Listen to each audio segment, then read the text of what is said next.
Olá, retomando aqui esse período de lives que a gente está realizando, né? Botando nossa famosa formação aqui nessa aula de sábado, todo sábado aqui a gente está falando aqui sobre a doutrina católica. E aí, meu caro, beleza? Seja bem-vindo, boa noite para vocês. Me informa aí como é que tá o som, vocês estão me escutando bem? Tá tudo tranquilo? Estão conseguindo me ouvir? Me fala como é que tá, né? Deixa eu só ajustar aqui um pouquinho mais assim aqui. Acho que aqui agora tá melhor. Agora sim, pronto. E aí, Bruno, Miguel, sejam bem-vindos aqui mais uma vez. As nossas formações de sábado. Já tinha falado, né? A gente vai falar um pouco sobre a revelação. Na verdade, a gente está falando todo esse capítulo aqui do Catecismo. A gente falou sobre as revelações de Deus, né? Que nós falamos primeiro o que é uma revelação, depois falamos das etapas dessas revelações ao longo do tempo. E agora vamos falar hoje da plenitude dessa revelação, tá? Que vem com o próprio Cristo, certo? O objetivo é a gente falar de vários temas próprios da doutrina católica, da fé católica, certo? E através disso a gente conseguir fazer um estudo, um apanhado geral bem aprofundado, né? E aí, para isso, bom a gente ter uma espécie de, como é que eu posso dizer, meu Deus? Uma espécie de linearidade. E o catecismo nos fornece bem essa linearidade. A gente consegue tirar muita coisa dele ali de forma bem profunda, bem meditada, bem explicada, tá? Então, por exemplo, o próximo artigo que a gente vai falar de tradição apostólica, vai falar das escrituras, da igreja, da interpretação, vai falar dos dogmas, enfim, vai falar de muita coisa boa, muita coisa interessante aqui. E então não percam essas aulas, tá? Elas estão ficando também no Spotify, que é o Spotify da página do História Católica, tá? É o Isticast, beleza? Eu sempre anuncio quando coloco uma aula nova lá, tá? Mas é isso. Quem quer uma formação continuada, uma formação uma formação própria, etc, ali para o começo ali entender um pouco do que é a fé católica, eu acho que isso aqui atende bem os seus propósitos, beleza? Então vamos começar bem diferente um pouco essa live, tá? Sim, antes de eu falar, um outro aviso. Eu estou pensando em alternar essas lives, não ficar focando só no tema da doutrina católica, mas, por exemplo, vamos supor assim, fazer assim, um sábado sim, um sábado não. E um desses sábados, né, que eu não falaria da doutrina católica, eu falaria de algum tema relacionado a ela. Como, por exemplo, eu fiz a live sobre os doutores da igreja, né? Ou como eu fiz a live sobre a questão da astrologia com o Bruno. Então, às vezes chamar um convidado, falar de alguma coisa específica, de literatura, da vida de algum santo, por exemplo. Vamos falar sobre a vida de algum santo, tá? Beleza? Então, eu estou pensando em fazer isso, fazer alternado. Então, por exemplo, esse sábado agora a gente está falando de um tema central da doutrina católica. A gente está falando da revelação e do Cristo como agente revelador. Semana que vem a gente pode falar de outro tema. Pode ser a vida de um santo, pode ser algum tema da teologia católica, sei lá, predestinação e livre-arbítrio, virtudes cardeais, alguma coisa assim. Justamente para ir dando uma espécie de conteúdo mais dinâmico para vocês, beleza? Mas é isso, qualquer coisa a gente vai avisando, tá? Mas uma coisa a gente tá bem certo é que todo sábado nesse horário, 8h30, hoje eu dou uma atrasada um pouquinho aqui, por causa de algumas demandas pessoais, mas todo sábado às 8h30 a gente vai estar aqui presente nesse bate-papo, tá? Então vamos lá, então vamos começar diferente essa live, vamos começar rezando, né? Em nome do Pai, do Filho e do Espírito Santo, amém. Pai nosso que estais no céu, santificado seja o vosso nome, venha a nós ao vosso reino. Seja feita a vossa vontade, assim na terra como nos céus. O pão nosso de cada dia nos dai hoje. Perdoai-nos as nossas dívidas, assim como nós perdoamos aos nossos devedores. Não nos deixeis cair em tentação, mas livrai-nos do mal. Amém. Inspirai ao Senhor as nossas ações e ajudai-nos a realizá-las para que em vós comece e para vós termine tudo aquilo que fizermos por Cristo, Senhor nosso. Amém. Santa Maria, Mãe de Deus, rogai por nós. São Bernardo e Santo Agostinho, rogai por nós. Em nome do Pai, do Filho e do Espírito Santo. Amém. Então é isso, pessoal. Vamos lá, né? Então, a gente falou da última vez até a parte em que Deus formou o seu povo, tá? E formando o seu povo, certo? Estabeleceu uma relação com ele e vários tipos de revelação e vários tipos de níveis diferentes. A relação que Deus tinha com Abraão não era a mesma relação que ele fundou com Moisés. São níveis diferentes, tá? Por quê? Porque eram promessas diferentes, em certo sentido, e relações diferentes do povo de Deus com o próprio Deus, certo? Só que eu falei, olha, chegou um certo momento que aquilo não estava indo em frente, tá? O compromisso, o pacto que Deus tinha para com o seu povo não estava sendo cumprido da parte do povo. E aí era necessário que o próprio Deus estabelecesse algo mais duradouro e mais pleno. E aí, hoje, nesse trecho aqui, a gente vai falar um pouco sobre exatamente o que é esse algo, né? Tem um trecho aqui muito bom de São João da Cruz, que ele fala o seguinte, olha: porque em dar-nos como nos deu seu Filho, que é sua palavra única e outra não há, tudo nos falou de uma só vez, nessa única palavra, e nada mais tem a falar. Essa questão aqui de falar de palavra, de verbo, tá? Pense assim, o que é um verbo? Você já parou para refletir? Pense, o que é uma palavra? Coloca aí o que vocês acham que seria uma palavra nos comentários. Yuri, palavra é isso e aquilo outro. Me fala aí o que você acha. Não estou falando assim, não pense em perspectivas teológicas aqui, tá? Pense numa perspectiva comum. Você fala palavras. O que é isso que você está usando no seu dia a dia? Me explica aí. O que você acredita que deve ser isso?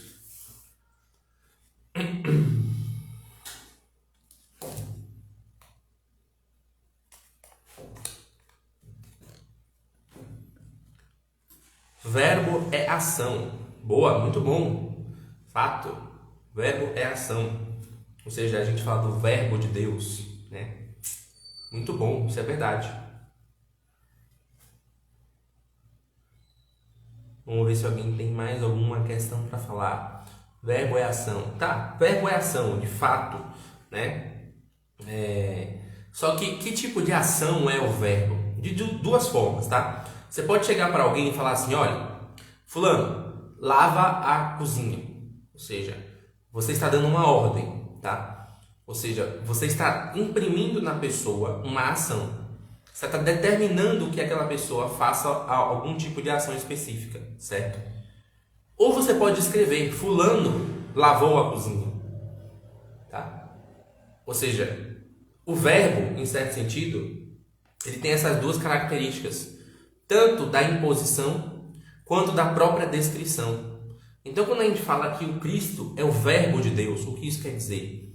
Quer dizer o seguinte, que ele nos dá de Deus aquilo que nós precisamos cumprir, ou seja, é a imposição que Deus faz em nós, é o verbo, é a ação imperativa, tá? E ao mesmo tempo é uma descrição. Se nós, porventura, não temos nenhum tipo de percepção de quem seria Deus, ou do que seria Deus, basta olhar para o próprio verbo e você vai entender. Por quê? Porque o verbo tem a característica descritiva, ele tem a característica apelativa, ele nos aponta, ele nos indica, tá? Ou seja, por isso que São João da Cruz, quando ele fala, olha, tudo nos falou de uma só vez nessa única palavra e nada mais tem a falar. Ou seja, Deus, pela sua própria característica indivisível e pela sua própria unidade, ele não poderia ter uma multiplicidade de palavras, tá? Ele só poderia ter uma que definisse e que o descrevesse, tá? Sendo que essa palavra em si mesma residiria, claro, todos os atributos divinos. O que isso quer dizer, Yuri? Olha só. Quando a gente pensa em Deus, o que é que vem na nossa cabeça? A gente pensa em bondade, a gente pensa em misericórdia, a gente pensa em justiça, a gente pensa em amor, a gente pensa em verdade, a gente pensa em sabedoria. Repare que cada uma dessas palavras descrevem qualidades e atributos do próprio Deus, correto? Só que acontece é o seguinte, tá? O próprio verbo, com uma única palavra, com uma única descrição, com um único ato na realidade, Deus consegue nos transmitir todas essas qualidades de uma só vez. Então é por isso que quando São João fala, olha, Deus é amor, Nós podemos também compreender que Deus é sabedoria, que Deus é verdade, que Deus é justiça, que Deus é isso, aquilo outro. Olhando para quem? Olhando para a pessoa de Jesus Cristo, que é o Verbo. Tá? Então, quando São João também diz lá no próprio prólogo dele, do Evangelho, olha, no princípio era o Verbo, tá? E o Verbo estava com ele, e tudo se fez nele. O que ele está querendo dizer é o seguinte, olha, Deus, quando ele cria um mundo, tá? Ele não cria um mundo só por criar, ele cria um mundo para ser um reflexo dele, para ser imagem, tá? Nós somos imagem, mas também nós temos a semelhança com o próprio Deus. Mas a criação inteira tem a imagem divina. A gente falou isso numa das primeiras lives da gente, que a gente falou sobre a possibilidade que o homem tem de enxergar a Deus na criação. A gente falou um pouco sobre isso. Então, Deus, toda a criação é a imagem de Deus. O fato dele ter essa imagem significa que ela tem algo a nos dizer a respeito de Deus. Ou seja, apesar da criação não ter em natureza o verbo, ou seja, a gente não é panteísta, a gente não acredita que Deus está em todas as coisas de forma, na essência, metafisicamente, mas nós acreditamos que Deus sustenta todas as coisas. Deus dá a razão de ser de todas as coisas. E essa razão de ser é o próprio Jesus Cristo. Tem uma frase do Chesterton muito bonita, não sei de qual trecho mas já você vê muito ela rodando por aí na internet, tá? Que é a seguinte, ele fala assim, olha, eu conheci um certo homem do Oriente e hoje eu não posso olhar para um carvalho, não posso olhar para um campo de grama, não posso olhar para uma ovelha e não me lembrar dele. O que é que o Chesterton está querendo dizer quando ele afirma isso? Ele está querendo dizer o seguinte, que toda a criação, né, toda a maravilha que a criação demonstra, ela aponta, ela tem ali aquilo que é um pouco da semente as sementes do verbo. Ou seja, ela tem algo que nos remete ao Cristo. Então você pode olhar, por exemplo, por isso que as escrituras usam essas imagens, tá? Você pode falar de um leão e da sua própria realeza e lembrar ou remeter à realeza divina, como você tem lá, por exemplo, em Apocalipse. Tal qual, por exemplo, os santos padres usaram a figura do pelicano, porque o pelicano ele rasga da sua própria carne para dar de comer à sua cria. Então, que quando os santos padres fazem isso, eles estão identificando na criação um elemento que aponta para o verbo de Deus, tá? Ou seja, isso é uma coisa pedagógica, simplificadora e que talvez seja uma das melhores formas ou a única de você explicar qualidades espirituais. Esse é o motivo do porquê o Cristo falava em parábolas. Não é porque eu quero estar próximo do povo, não tem nada a ver isso. O pessoal hoje fala assim, o Cristo falava em parábolas porque ele queria estar próximo das pessoas, falar a linguagem do povo. Nada a ver, cara. Olha lá quantas parábolas o Cristo falou e o povo não entendeu. Tem um monte de parábolas que ele falava e o pessoal não entendia, ele tinha que explicar depois. Ou seja, não era por isso o motivo. O motivo é porque as realidades espirituais elas são melhor traduzidas por meio de imagens e figuras, tá? E a melhor tipo de imagem e figura está na própria criação. E muitas vezes, né, a imagem perfeita, a imagem total, a imagem completa é a pessoa do próprio Jesus. Então, quando você pensa assim, você lê lá o Evangelho, tem várias as famosas parábolas do reino. Jesus fala assim, o reino dos céus é como um grão de mostarda, o reino dos céus é como um agricultor, o reino dos céus é como um pai de família, o reino dos céus... Cada uma dessas imagens que ele usa, o grão de mostarda, o agricultor, o pai de família, todas essas imagens, elas nos remetem à vida do próprio Cristo. Elas nos remetem à sua própria existência cotidiana, tá? De tal forma que o Cristo, em algum nível, tem alguma coisa dele no grão de mostarda, tem alguma coisa dele naquele agricultor que ele fala ali, ou na vinha, né, da videira. Então, tudo isso, é isso que significa quando São João da Cruz diz, olha, Deus só tem uma palavra e ele nos falou tudo por meio dessa palavra.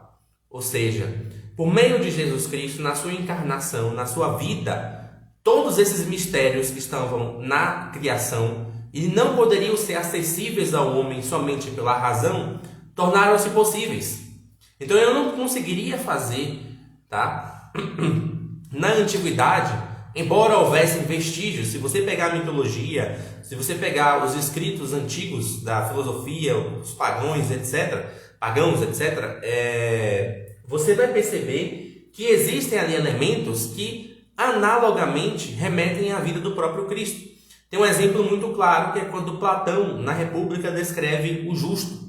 E ele fala, olha, o justo, propriamente dito, ele tem que ser perseguido, açoitado, desprezado por todos os seus amigos, né? Está sozinho, ele vai ser açoitado. Ele faz quase como uma profecia da crucificação e da paixão de Cristo. Mas é óbvio que um pagão daquela época, ele não conseguiria pegar esse trecho e dizer, vai existir um cara, um nazareno, que vai encarnar esse ideal que Platão está colocando aqui. Não é possível para ele fazer isso, porque aquela palavra, apesar de ser uma palavra sempre dita em Deus internamente, ela só foi expressa, ela só foi externalizada no ato da encarnação. É como se Deus fosse um grande sábio, e, sendo um grande sábio, ele tinha ali internamente todo um diálogo interior. Então toda a relação do Pai com o Filho e o Espírito Santo era algo inteiramente interno, próprio de Deus. E ninguém tinha acesso de forma direta, tá? Quando o Cristo se encarna, nós conseguimos ter acesso a essa conversação interna de Deus. É como quando você está sentado e você está pensando mil coisas na sua cabeça e começa a dialogar, é verdade, Yuri, é assim, é assado, dessa forma, é cozido, talvez as coisas pudessem ser assim, assado. Quando você está assim, você é uma imagem da Trindade. Porque você tem o seu eu constituído, que é semelhante ao Pai. E você tem o seu pensamento, a sua consciência, que remete à voz do próprio Cristo. E ao mesmo tempo você tem um elo causal, que te permite discernir as duas vozes e entender o que cada uma delas estão dizendo, que é o próprio Espírito Santo. Tá? Ou seja, é mais ou menos assim que Deus Pai tem a sua conversação interior.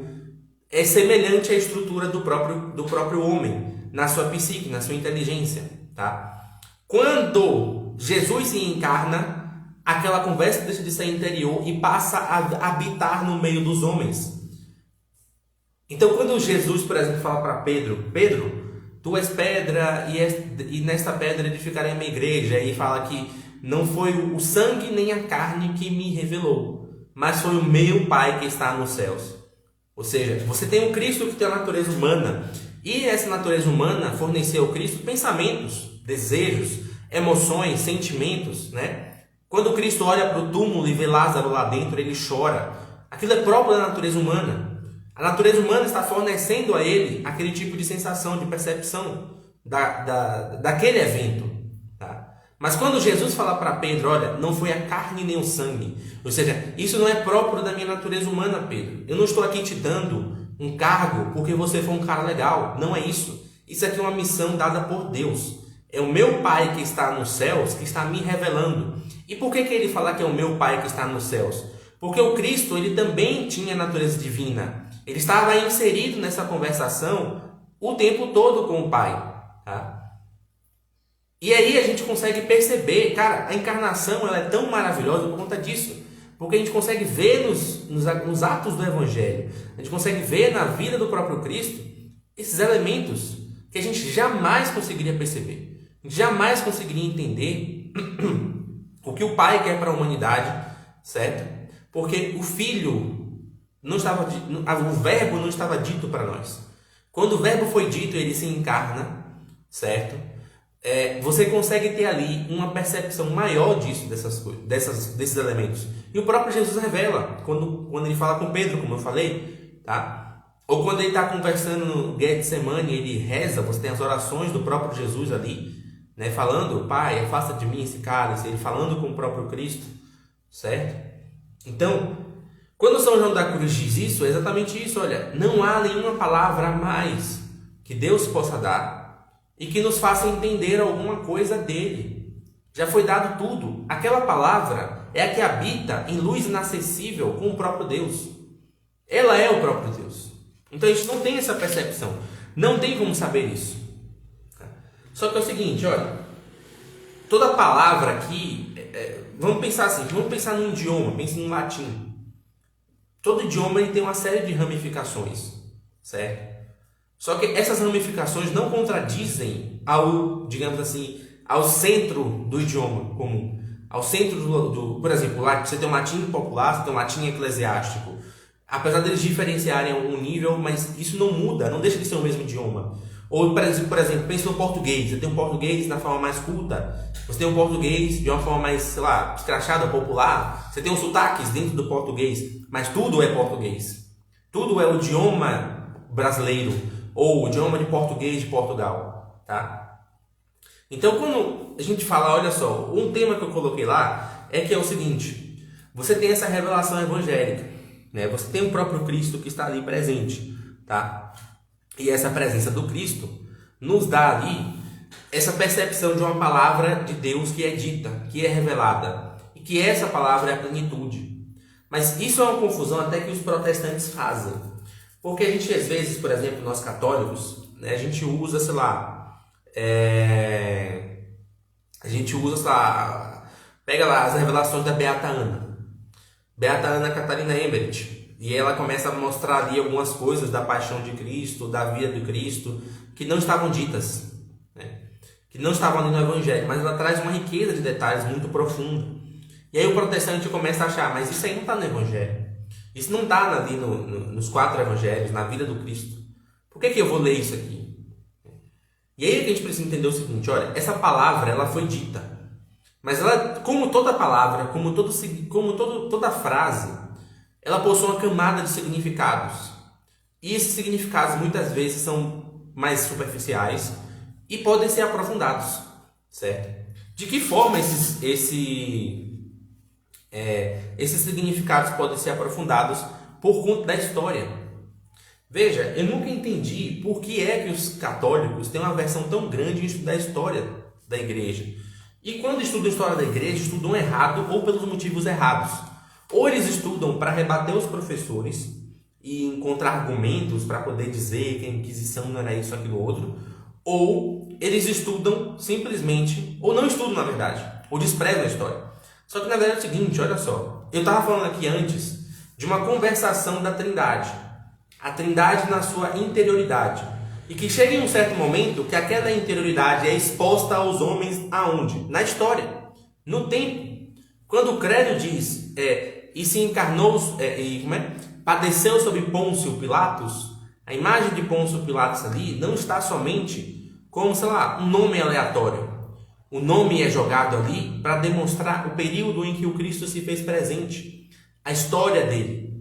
Então ele é uma pessoa, para mostrar o seguinte: olha, ele é uma pessoa. Ele esteve num lugar específico, andou por algum lugar específico, vivenciou com determinadas pessoas específicas. Isso é história, tá? E tudo que o cristão faz em todos esses 2000 anos se remete àquele evento que ocorreu lá em Nazaré, em Belém, que é o nascimento dele depois da sua morte de cruz e ressurreição. Tudo se refere àquilo. Se você vai à missa amanhã, é por conta disso. Se você segue e reza o seu texto, é por conta disso. Se existe um Padre Pio da vida, é por conta disso. Se existem as aparições de Nossa Senhora, é por conta disso. Aquela história que estão nos 4 evangelhos é a única história real e verdadeira. As outras são imitações dessa história, ou são cópias dela. Então veja que o elemento histórico, o elemento de temporal, não é que define o cristianismo, mas ele auxilia, em certo sentido. Você pega também nas próprias parábolas que o Cristo faz, quando ele diz, olha, vai haver um momento que vai acontecer assim, assim, assado, e cozido e aquilo outro, mas não vai ser dessa forma, não vai ser o fim, por exemplo. O que ele está querendo dizer? Olha, essa mensagem ela atravessará os tempos. E atravessando os tempos, os homens vão tentar interpretá-las de diversas maneiras e tentando dar um fim a ela. Já estamos aqui no Apocalipse.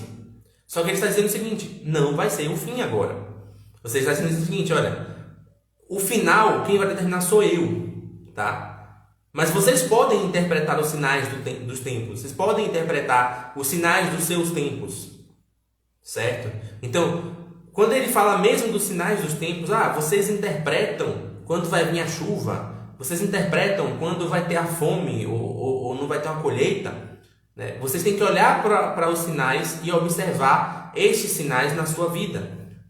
Ou seja, você tem que observar como aquilo ali vai se caminhar dentro do contexto da própria revelação. Isso quer dizer o seguinte, quer dizer que a própria história do cristianismo contém um caráter revelador. Ela contém um caráter de explanação. Por exemplo, pega um Santo Agostinho, ele escreveu lá no século IV. O que é que você tinha ali de produção, sei lá, doutrinal, de conhecimento do cristianismo? Você tinha os primeiros padres da igreja. Mas olha só, veja só, anda mais um pouco, anda, sei lá, até o final da Idade Média. Você já tem todos aqueles padres, incluindo o próprio Santo Agostinho. E você tem também a escolástica inteira. E São Tomás de Aquino e os místicos cistercienses, os monges, né, que tinham reflexões, tipo um São Beda, Beda Venerável. Né? Porque cada homem que se santifica, ele recebe em si a alma do próprio Cristo para que ele consiga dar o significado da revelação de forma mais profunda e especial. Né? É nessa base de pensamento que o Papa Bento XVI, por exemplo, fala no livro a tese dele chamado de Teologia da História. Né? Ele fala da Teologia da História de São Boaventura. Que ele fala o seguinte, olha, isso aqui que eu vou falar é um escândalo para o protestante. O protestante que ouvir isso aqui, ele vai se escandalizar. Mas o Papa Bento XVI fala, olha, a revelação não são os 27 livros do Novo Testamento. A revelação é o caráter espiritual que o homem tem de encontrar nesses 27 livros o sentido de toda a revelação no Antigo e no Novo Testamento. É o cara que consegue observar as Escrituras e pela sua própria vida, pela sua própria intimidade com Deus, juntamente seu próprio conhecimento da fé católica, da doutrina, consegue enxergar naqueles 27 livros chaves e respostas para o Antigo Testamento, para questões levantadas no Antigo Testamento. Então, isso é revelação. É por isso que, por exemplo, alguém na página perguntou um dia desses, mas por que Jesus mandou... Não lembro, ele falou uma coisa assim, tipo, por que Jesus mandou escrever os evangelhos? Eu falei, mas ele não mandou escrever os evangelhos. Não tem lugar nenhum Jesus dizendo, escrevam 4 livros sobre a minha vida. Não existe. Os apóstolos também não falaram isso. Vê as cartas de São Paulo e vê se tem aí falando alguma coisa. Eles estão falando assim, olha, é preciso você preservar a fé, é preciso você completar a corrida, é preciso você guardar a pureza, é preciso você, sei lá, enfim... Olha as cartas de São Paulo. Não tem nenhuma recomendação do tipo assim, olha, escrevam tal coisa, né? Estudem tal coisa. Não. Tem assim, olha, você precisa buscar intimidade com o próprio Deus. Precisa buscar a profundidade com o próprio Espírito Santo, o que está ali, o defensor, o paráclito. E todos esses elementos que vêm ali, né? Todos esses elementos que vêm ali, simplesmente dão um certo grau de profundidade. Né? E aí, por exemplo, eu já vou aproveitar a pergunta do Bruno para dizer exatamente isso, tá? Esse trecho exatamente, olha só o que o catecismo traz aqui, tá? Ele fala o seguinte, olha, a economia cristã, portanto, como aliança nova e definitiva, jamais passará, e já não há que esperar nenhuma nova revelação pública antes da gloriosa manifestação de nosso Senhor Jesus Cristo. A fé cristã não pode aceitar revelações que pretendam ultrapassar ou corrigir a revelação da qual Cristo é a perfeição. Ou seja, Bruno, respondendo a sua pergunta, não tem. A revelação já foi dada de forma completa. E aquilo que a gente tem na pessoa dos santos, quando você tem um santo, sei lá, São Tomás, ele escreve um comentário ao Evangelho de São Mateus. Ele não está trazendo uma nova revelação. Ele está aprofundando o sentido dela, de acordo com a circunstância histórica dos seus contemporâneos. Qual era a circunstância histórica de Santo Tomás de Aquino? Você tinha ali todo um desenvolvimento filosófico voltado para a filosofia grega. Você tinha ali toda uma cosmovisão clássica que buscava entender os fenômenos do mundo e a sua relação com a revelação cristã. Tá? Você tinha ali todo um trabalho artístico, certo? Voltado para a construção das catedrais.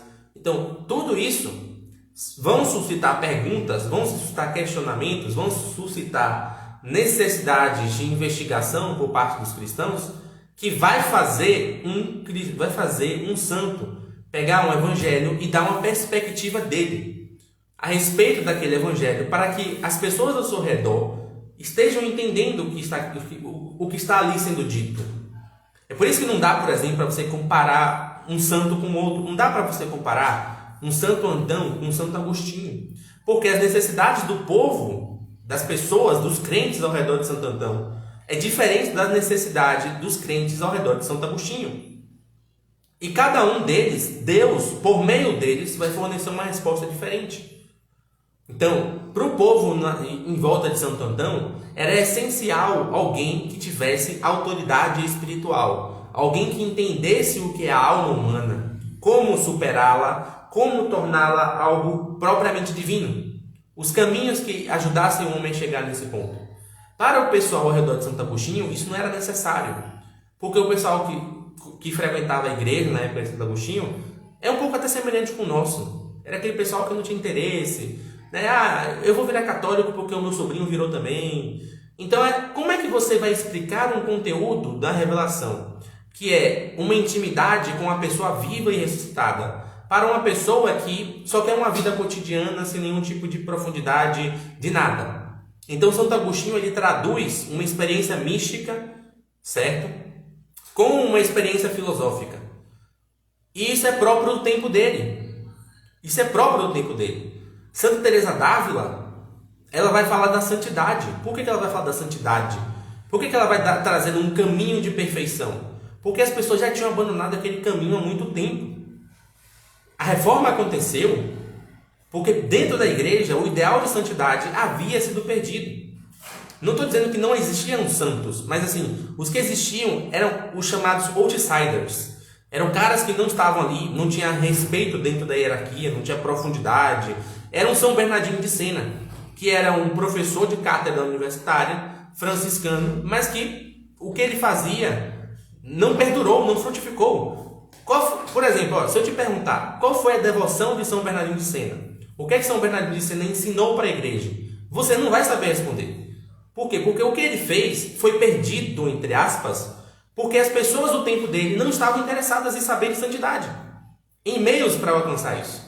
Então Santa Teresa aparece com um caminho de perfeição, Deus dá a ela isso, e você vê, lendo o livro da vida dela, você vê que Deus deu a ela isso, Deus puxou ela para esse caminho, porque as pessoas haviam esquecido. Então era preciso alguém com a simplicidade que Santa Teresa tinha para explicar às pessoas novamente o que é a santidade, o que é a vida de oração. Sendo assim, é por isso que os santos são um tesouro, por isso que os santos são uma riqueza para a nossa fé, porque eles aprofundam aquilo que nós não compreendemos, e eles nos dão dentro da nossa bolha histórica, dentro do nosso período, aquilo que nós mais precisamos. Então é isso. Não tem novas revelações. Não vai vir um novo livro da Bíblia ou novas coisas. E Nossa Senhora, só para não terminar aqui, Nossa Senhora, quando ela traz as aparições dela, ela também está fazendo isso. Ela não está trazendo ali um novo conteúdo da fé. Na verdade, se você for ler as aparições, você vai ver que as mensagens estão muito ligadas à própria revelação. Você vai ver que o que ela está dizendo não é nada de novo, mas ela está relembrando alguns aspectos que foram esquecidos. E ela está relembrando também a humanidade, o que determinados caminhos de escolha podem ocasionar como consequência. Que, aliás, é uma das coisas mais comuns na história. O que é mais comum na história é o homem esquecer o que ele não deve fazer. É o homem esquecer o que ele não deve fazer. Isso é o mais comum de tudo, né? Tem uma frase um pensador russo chamado Alexander Solzhenitsyn. Ele sobreviveu à União Soviética, ele vivenciou o período da União Soviética lá, né? E ele ficou dentro de um gulag, né, lá na Sibéria, e ele escreveu o livro, né? Eu esqueci o nome do livro dele agora. Nossa, velho, eu esqueci o nome dele. Enfim, ele escreveu um livro de próprio punho, né, relatando os horrores do regime soviético, né? E quando o regime caiu, perguntaram para ele: por que você acha que isso aí aconteceu? Por que os homens criaram uma ditadura, mataram um monte de gente, destruíram um monte de coisas importantes, causaram guerras, estupraram mulheres a troco de nada? Por que isso aconteceu? E a resposta que ele deu foi, apesar de parecer clichê, foi: os homens esqueceram de Deus. Foi isso que aconteceu. Exatamente isso. A coisa mais comum que tem é o homem esquecer do que ele deve fazer, do que ele deve buscar e do que ele deve evitar. É nesse contexto que as aparições de Nossa Senhora se encaixam. Não é para complementar a revelação, não é para dar um novo evangelho, não é para dar novos critérios de religião. Não é isso. Ela aparece ali justamente para nos lembrar que determinados tipos de escolha que nós podemos fazer, por mais agradáveis e confortáveis que sejam, em certo sentido, vão acabar nos levando para um mau caminho. Isso já está dito lá, mas a gente esquece. E é preciso que alguém venha nos lembrar, né? Então é nesse contexto geral que o que os santos ensinam, o que Nossa Senhora diz, está dentro da revelação. Não como um elemento para substituir, mas como um elemento para complementar, para reavivar, para reaquecer, né? Então, não é claro, isso não quer dizer que a gente é obrigado a acreditar nessas coisas. Não é obrigado. Você pode falar para mim, Yuri, olha, eu não acredito nesse negócio de aparição de Nossa Senhora de Fátima, entendeu? Não levo fé, entendeu? Mas qual é a questão? É o seguinte, olha, você tem que ter um pouco de discernimento, cara, tá? Você tem que ter um pouco de critério, né? Poxa, muito boa essa pergunta, Luiz. Guarde aí que eu vou responder. Sua pergunta é muito boa, porque é uma pergunta que eu me fiz em 2014. Não, peraí, 2016, tá? Mas eu vou te responder. Então, vamos lá. Você tem que ter um pouco de critério, entendeu? O que é critério? É uma capacidade de julgamento das coisas. O próprio Jesus fala, olha, julgai segundo a reta razão, né? Ou seja, é para você ajuizar as coisas de acordo com a reta razão. O que é a reta razão? A reta razão é a capacidade de observar as coisas sem nenhum tipo de influência externa ou interna que nuble a sua percepção da realidade. É por isso que fala de reta razão. Não é uma coisa que vai cheio de curvas e vira para um lado para o outro e vai... Não. É uma coisa, olha, bati o olho nisso aqui, tô vendo que isso aqui é assim, assado, cozido. Os frutos disso aqui não são bons ou são bons. Tenho o meu julgamento. Ou seja, isso é a reta razão, tá? Isso é a reta razão. Então, o critério, ou seja, o critério que você tem que ter é esse. Olha, eu estou vendo que o meu mundo está assim, assado, cozido. E eu estou vendo que Nossa Senhora está falando isso, isso, aquilo, outro. E casa com o que está acontecendo. Pô, olha, eu não sou obrigado a acreditar nisso, nessa revelação aqui. Eu não sou obrigado a acreditar nessa aparição. Mas talvez, por uma questão de prudência e de boa vontade, eu devesse olhar para isso aqui com mais cautela. E perceber um pouco mais, tá? O quanto isso aqui pode afetar a minha vida diariamente, inclusive a minha salvação eterna. Isso é o critério que você tem que usar. Porque hoje as pessoas, por exemplo, quando você vai falar de aparição de Nossa Senhora, tem as que são reconhecidas pela igreja, tem as que não foram reconhecidas, tem aquelas que são polêmicas, sei lá, tipo o Medjugorje, né? O que você tem que observar é isso. E aí o pessoal às vezes bota os critérios assim, não, porque tem que olhar a santidade do vidente, não sei o quê. Não, cara. Você tem que olhar, não é para o mensageiro, é para a mensagem, entendeu? O que a mensagem está querendo dizer, se ela se encaixa dentro do contexto do que está sendo dito, e em qual nível ela realmente tem de veracidade com relação à revelação divina, com os evangelhos, com a vida dos santos, entendeu? Esse é o ponto que você tem que pensar. Esse é o ponto. Então, claro, como eu falei, não é obrigatório, não é uma coisa que, cara, se eu sou católico e não acredito, você não vai perder em nada, você não vai para o inferno por conta disso.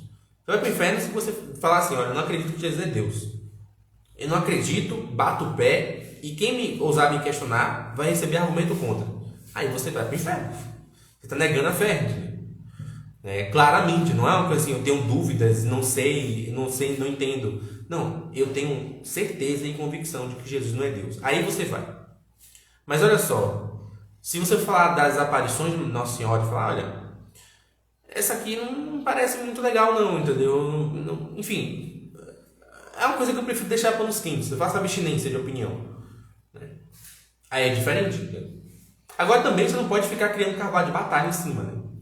Porque é assim, ou o cara é um completo cego e ele absorve e acredita em tudo que ouve e vê, ou ele também é o cavaleiro do Apocalipse. E ele quer combater tudo aquilo que ele não acredita. Não é necessário isso. Por quê? Porque, cara, pode ser que a igreja reconheça que aquilo ali é uma aparição de Nossa Senhora. E aí você já passou meses no Facebook e no Instagram dizendo que aquilo era coisa do demônio. Como é que você vai ficar? Como é que fica a sua relação com o próprio Deus depois disso? Entendeu? Então um pouco de critério e discernimento. Eu vou responder a pergunta do Luiz aqui, que ele falou, perguntinha de início, tá? Por que Nossa Senhora começou a aparecer tanto do século XIX para cá? Então, Luiz, foi o que eu estava falando do santo e você não estava aqui ainda. O santo, por que há tanta diferença entre os santos? Não dá para você conseguir colocar tudo no mesmo balaio. No sentido de que, assim, olha, é tudo igualzinho.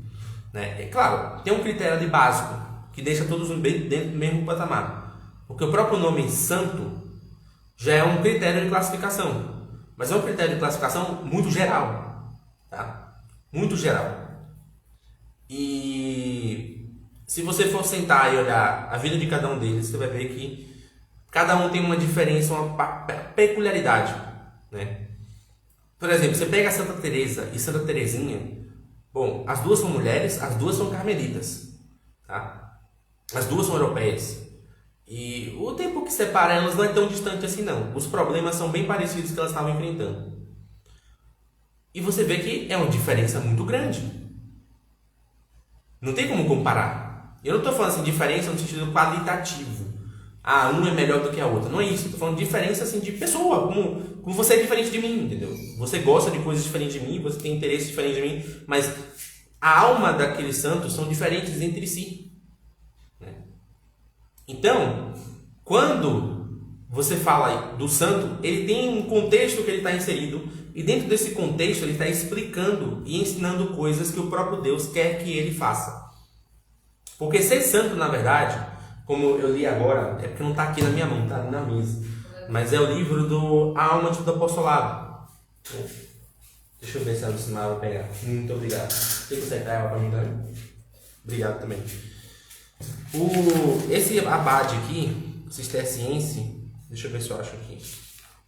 Aqui, ó. Ele dá uma definição de santidade muito boa. Ele fala assim, ó: a santidade não é outra coisa que a vida interior levada até a íntima união da nossa vontade com a vontade de Deus.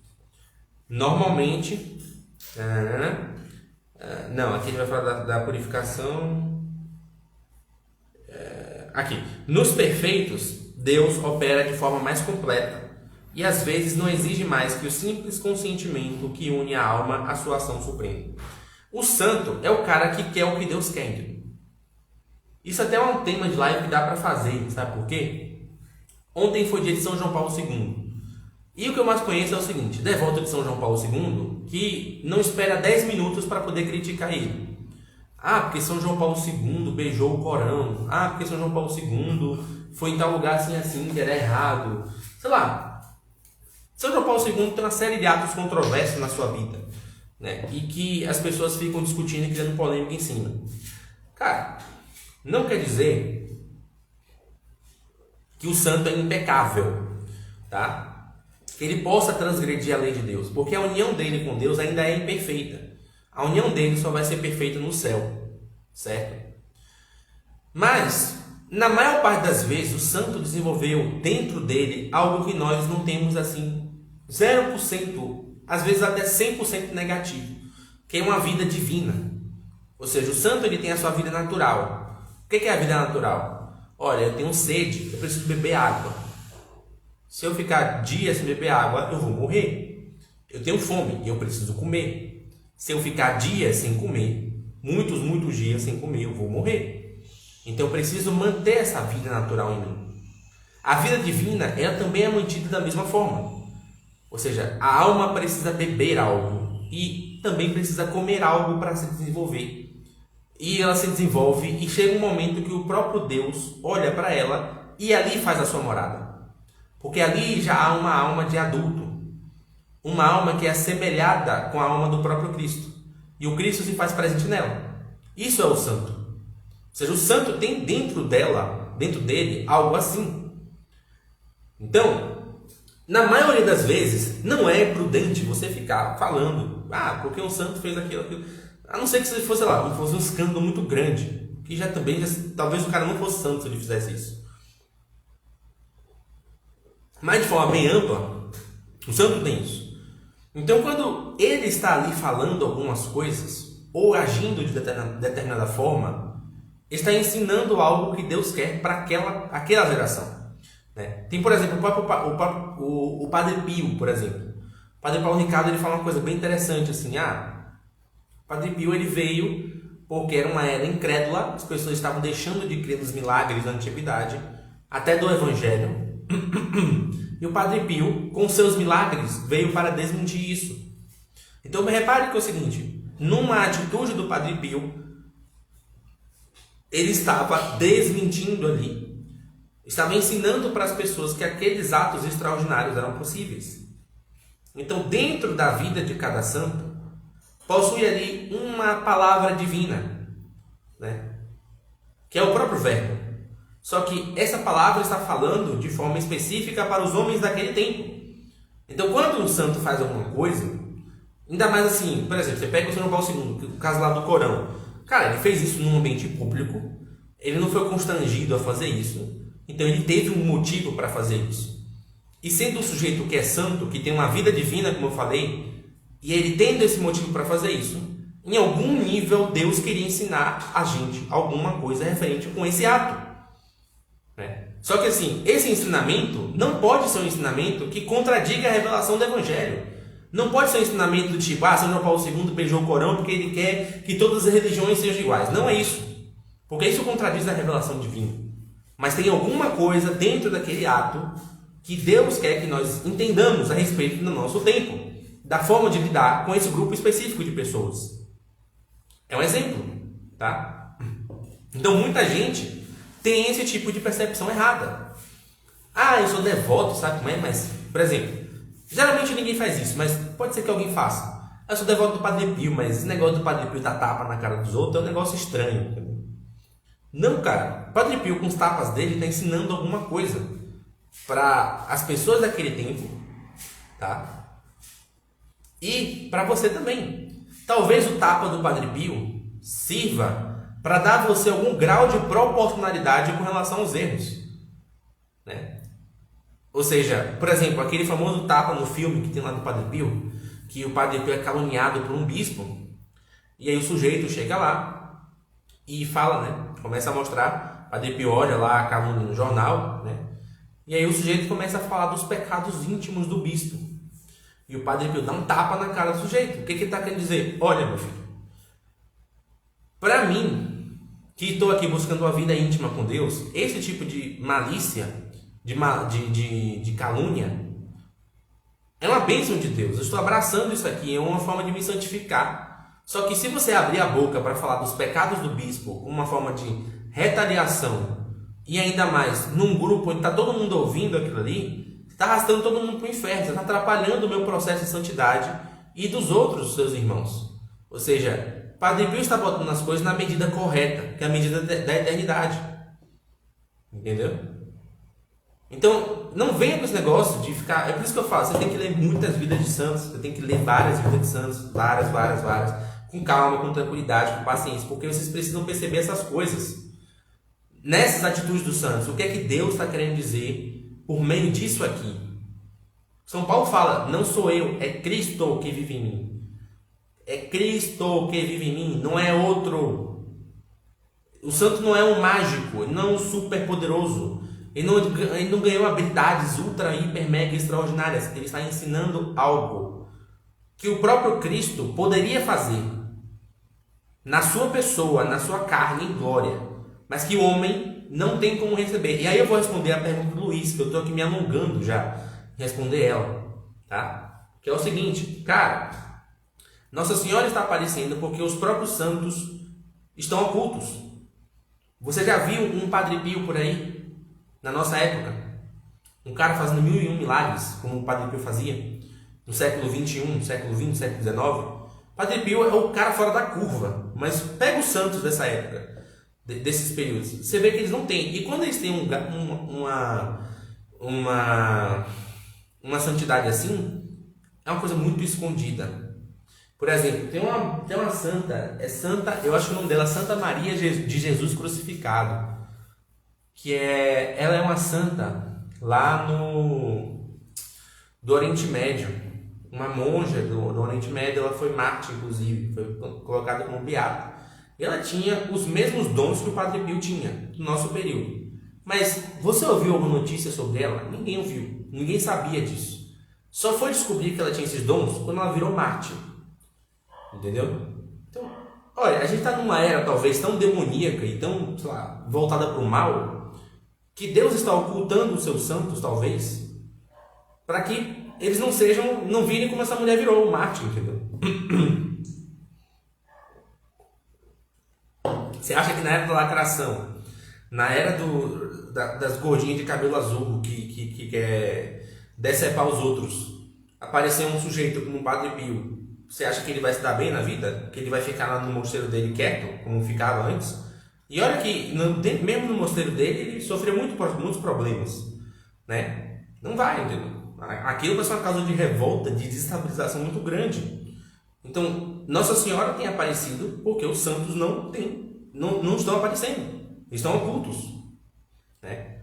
E acredito que vão ficar assim até o juízo, né? Tem as profecias do Apocalipse que falam, né, sobre as duas testemunhas do fim dos tempos, né? Que é Elias e Enoque, né? E eles vão aparecer para o povo judeu, né? Porque o povo judeu precisa se converter, ele precisa esperar o Cristo, precisa buscar o Cristo, né?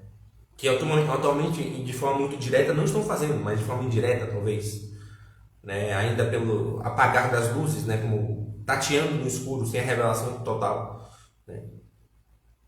Por que vão aparecer Elias e Enoque para os judeus? Porque são figuras de respeito, são santos. Então acredito que dentro do nosso meio vai acontecer a mesma coisa. Os santos da época do final dos tempos vão começar a aparecer de forma mais pública, como era na Idade Média. E quando começar a fazer isso, é a preparação para o juízo, para a revelação final. Não uma revelação total, não para completar algo que não existe, mas para nos fazer ver com os nossos olhos aquilo que estava prometido, que é a vinda gloriosa do próprio Jesus Cristo. A gente não sabe como é isso ainda. A gente tem meios indiretos. Eu estou mostrando aqui há meia hora mais ou menos como isso funciona na vida de um santo. Como é que funciona de forma indireta a vida do Cristo na vida de um santo? Mas é prometido que no final dos tempos a gente vai ver a vida do próprio Cristo.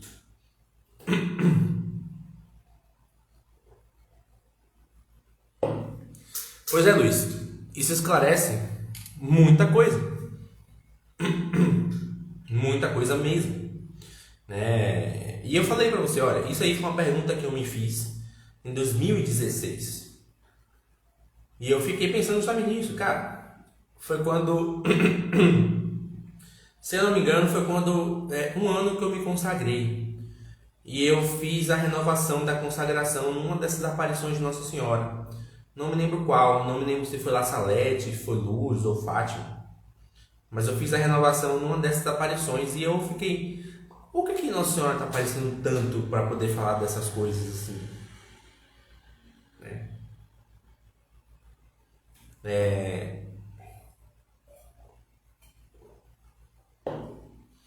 Pois é, Pedro.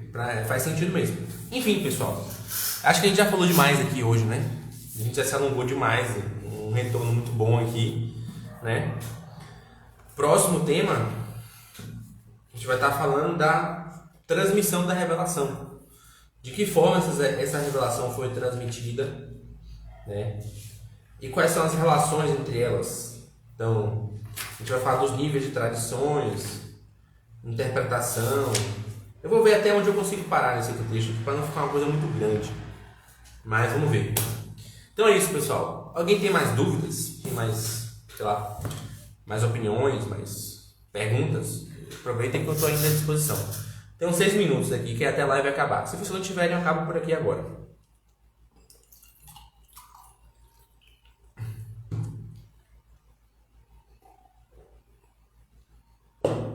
Luiz, Pedro, Bruno, os que estão aí gostando, cara, peço encarecidamente, printem essa live, printem essa página aqui, Quando acabar a live, divulga, chama a galera, tá?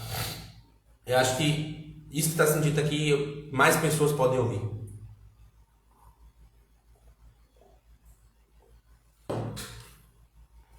Ah, tá, o Pedro tinha perguntado antes, eu não vi. Luiz, a live começou 8h30, cara.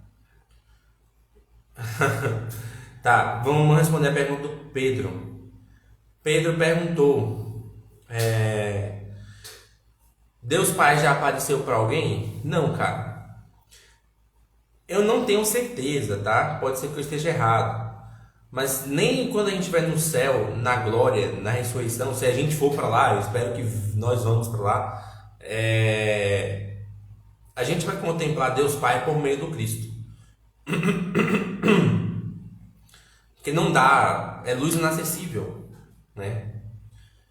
Mas eu vou investigar melhor e talvez a gente fale desse tema aqui em outro momento.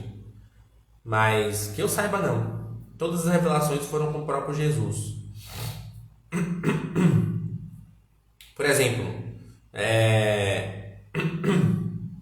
quando você fala ali, por exemplo, Deixa, eu ia dar um exemplo, mas fugiu totalmente da minha cabeça. Eu vou responder do Bruno. Por que só Nossa Senhora faz aparições?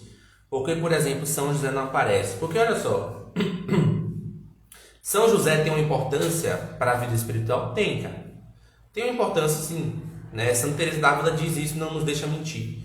Mas, cara, a importância de Nossa Senhora é muito maior. Mas muito, muito maior mesmo, entendeu? Tá? E aqui eu não estou querendo contradizer as duas devoções. Quem quer fazer uma devoção a São José não pode, tem que ser... Não, não é isso, entendeu? Estou falando o seguinte, lembra que eu falei lá no começo? Você estava no começo, Bruno, mas para quem não estava no começo é o seguinte. Fala o seguinte, olha, só existe uma história. Uma história que existe é a história da Sagrada Família. É a história da encarnação do Verbo, a paixão e a ressurreição. Essa é a única história. Todo o resto da história humana, pessoal, tá?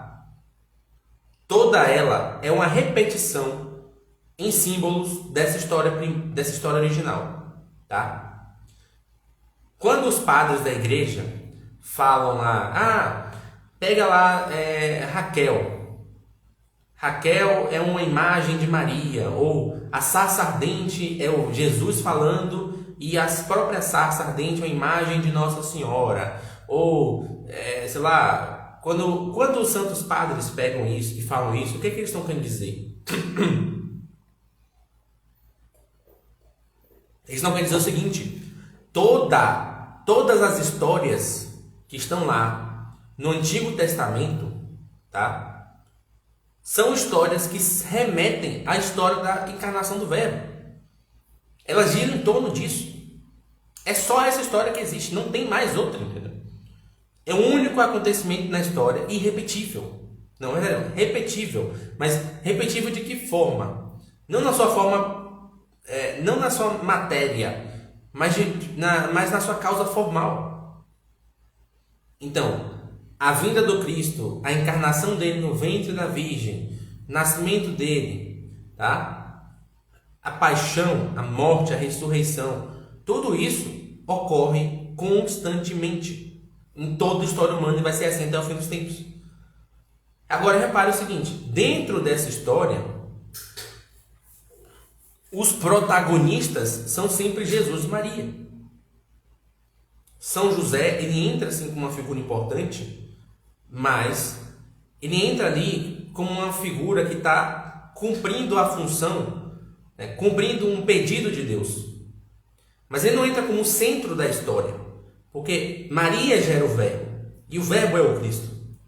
E aquele Verbo gerado nos redime na cruz e depois ressuscita.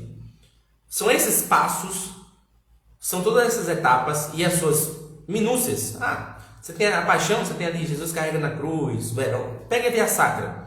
Pronto, cada passo da via sacra é um elemento próprio da paixão do Cristo. Estou falando paixão de forma ampla, mas é um elemento da paixão. Cada uma daquelas coisas são repetições de acontecimentos da própria história humana e da história pessoal que nós temos.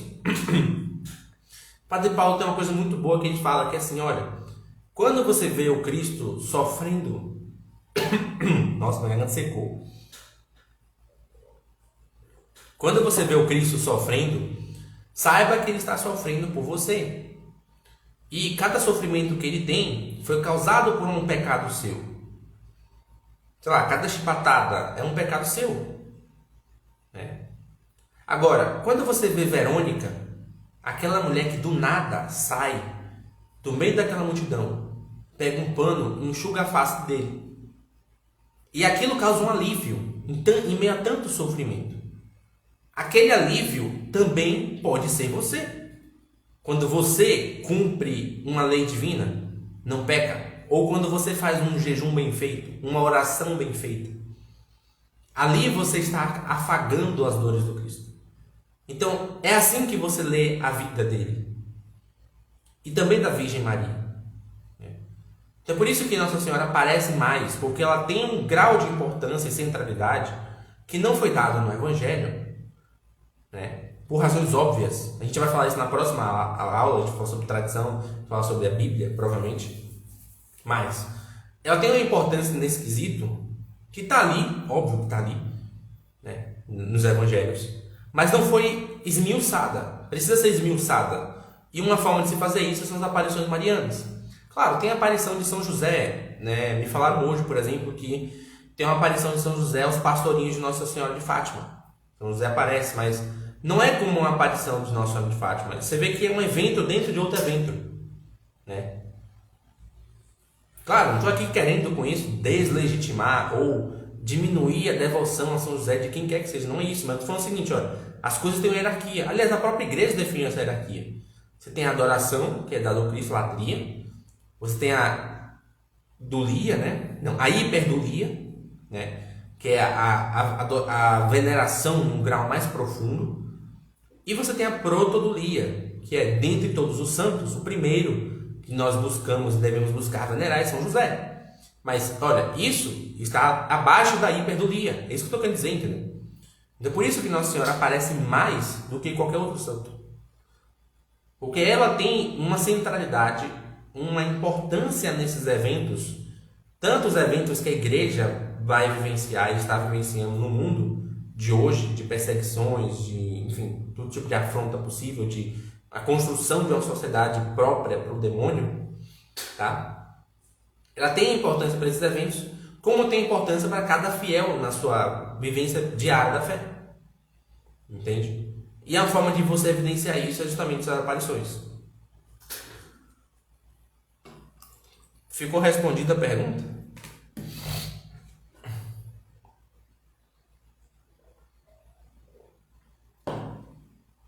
O Daniel falou uma coisa bem legal. Um símbolo legal para usar com os santos. Se os santos são tão diferentes quanto as distâncias entre as estrelas e os astros, o que é semelhante entre eles, eles brilham. De fato, e se você for observar, eles brilham por quê? Porque a luz deles não vem deles, vem do Sol. E o Sol é o Cristo.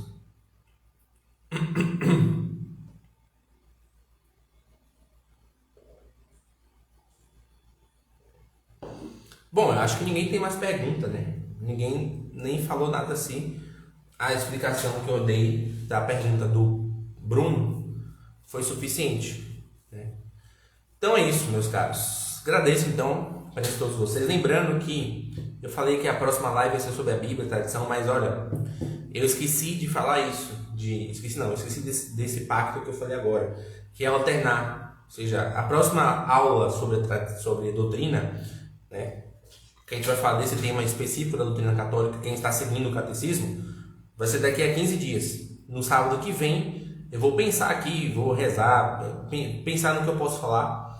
E a gente faz uma live específica sobre algum tema da doutrina em si, mas de forma mais puxada para fora. Sei lá, pode falar sobre... Eu posso pegar esse livro aqui que eu estou lendo, do Dom Chaltar, que é o Alma do Apostolado, falar muito sobre vida interior, e falar, vamos falar sobre vida interior. Ou falar sobre oração, pegar um pouco de Santa Teresa, não sei. Vamos ver o que a gente pode fazer e pegar alguma coisa, algum tema assim específico. A ideia é que, senão a gente fica muito só doutrina e acaba, né, acaba perdendo o fio, um pouco o fio da meada. E o objetivo é falar de outras coisas também. A gente pegar ferramentas e elementos que nos ajudam a entender isso aqui que a gente está falando. Então, às vezes uma obra de literatura, às vezes a vida de um santo, o ensinamento de um santo, algo que está na doutrina católica e não está no catecismo, como por exemplo, falei aqui da vida interior, ou da liturgia, enfim. A gente vai pensar aqui melhor e vai definir os temas, beleza? Então é isso.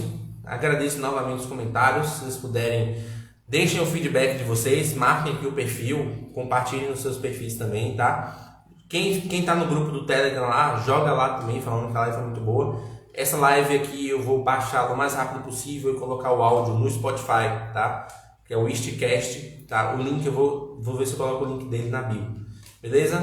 Então é isso, pessoal. Agradeço mais uma vez a atenção de todos vocês, tá? A audiência. E lembrando que semana que vem tem mais, tá? E você tem uma surpresa, como eu falei, que vai definir melhor depois. É isso. Bruno agradecendo, o Pedro também, live ótima. Valeu, pessoal. Até mais. Bom descanso aí a todos vocês. São 10 horas da noite, beleza? Até a próxima.